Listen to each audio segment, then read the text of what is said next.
মহান আল্লাহর নৈকট্য লাভের আশায় বিশ্বের বিভিন্ন দেশ থেকে সৌদি আরবে পাড়ি জমান লাখ লাখ মানুষ। প্রতি বছরই হজযাত্রীদের জন্য পরিবেশ ও পরিস্থিতি বিবেচনায় নতুন নতুন নির্দেশনা দিয়ে থাকে সৌদি আরব। সে ধারাবাহিকতায় আগামী বছর হজ পালন করতে ইচ্ছুক মুসল্লিদের জন্য নতুন এক নির্দেশনা দিয়েছে সৌদি সরকার।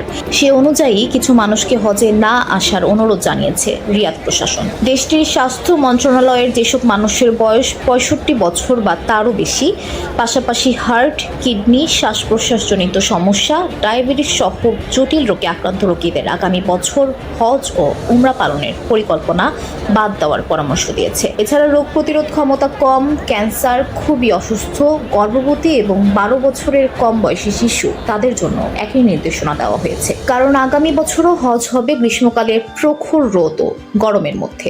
যেহেতু হজ পালনে প্রায় 25 কিলোমিটার পথ হাঁটতে হবে, তাই সেই ধরনের শারীরিক সক্ষমতা থাকতে হবে বলে জানিয়েছে স্বাস্থ্য মন্ত্রণালয়। চলতি বছর হজ করতে গিয়ে প্রায় 1300 মানুষের মৃত্যু হয়েছে, যাদের বেশিরভাগেরই প্রাণ গেছে অতিরিক্ত গরমের মধ্যে হেঁটে। এবছর যখন হজ অনুষ্ঠিত হয় তখন সৌদিতে অস্বাভাবিক রকম তাপমাত্রা ছিল। অপরদিকে যেসব মানুষ অনুমতি ছাড়া হজ করতে গিয়েছিলেন তারা এই দীর্ঘ পথ হাঁটার পর বিশ্রামের জন্য কোনো জায়গা পাননি।